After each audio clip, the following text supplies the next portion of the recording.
이루시고 내가 주께 묻겠사오니 주여 내게 알게 하옵소서.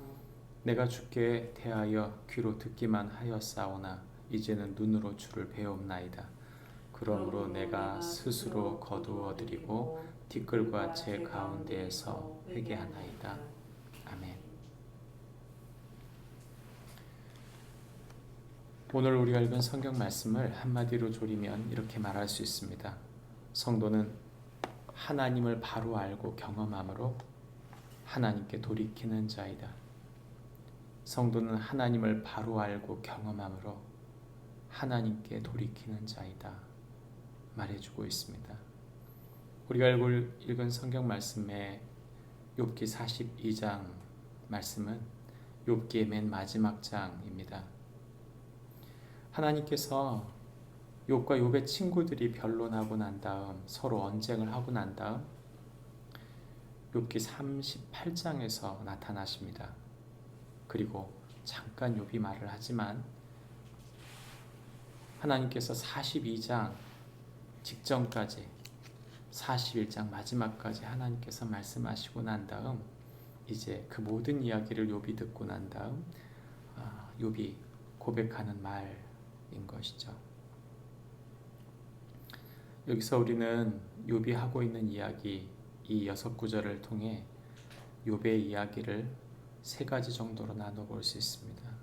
첫 번째는 하나님의 전능하심을 알게 된 욥, 두 번째는 하나님을 경험하게 된 욥, 그리고 마지막은 회개하는 욥입니다. 욥은 고백합니다. 하나님의 응답을 통해 하나님의 전능하심을 내가 알게 되었다. 욥의 이야기는 하나님의 전능하심을 자신이 몰랐다고 말하는 것이죠. 다시 말해 그는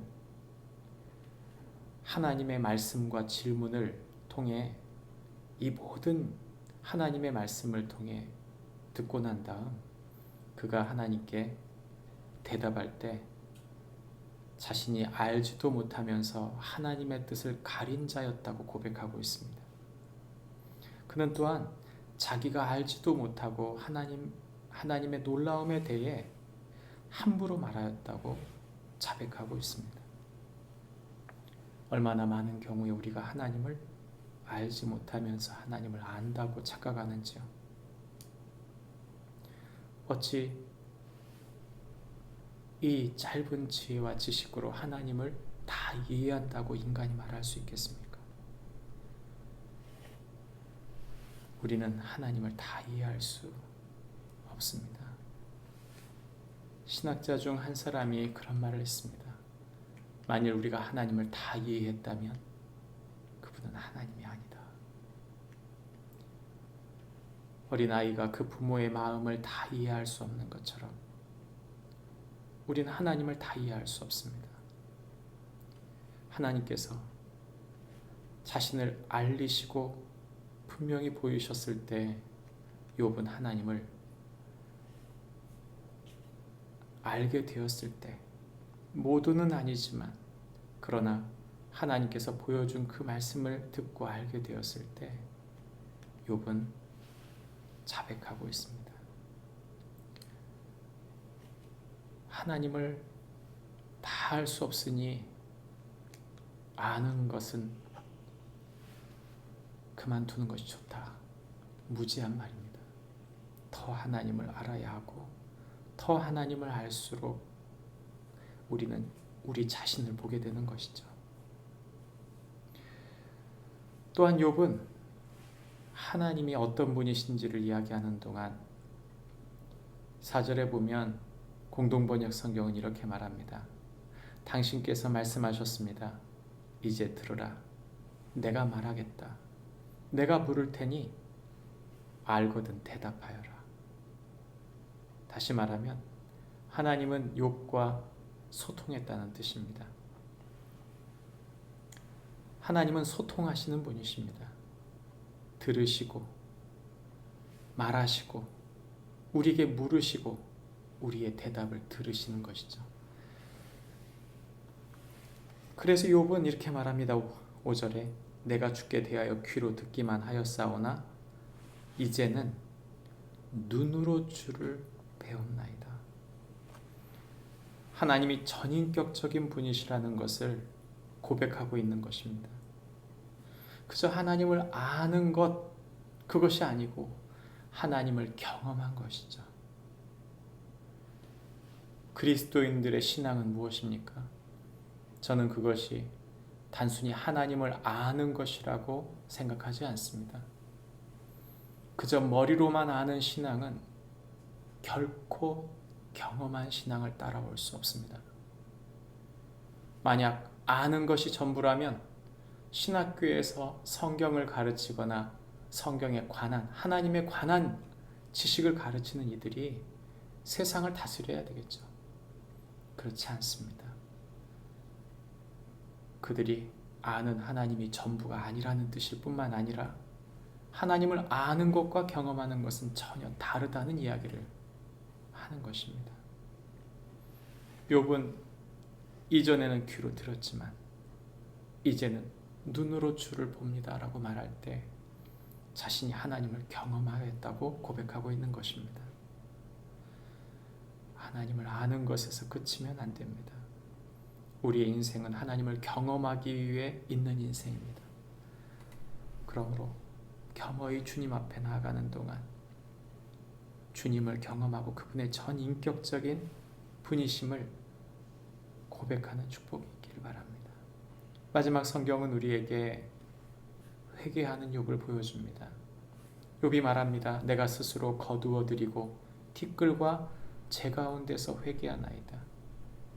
욥의 회개는 사실 친구들이 말한 은밀한 죄가 있기 때문에 네가 이런 일을 당한 것이다. 그래서 은밀한 죄에 대한 회개가 아닙니다.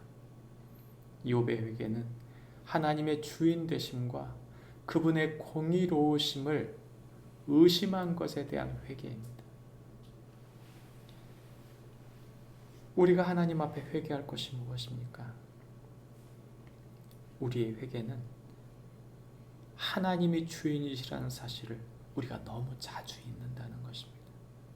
또한 하나님이 정의로 판단하시기에 합당하신 분이시라는 것을 우리가 의심하고 있다는 것입니다.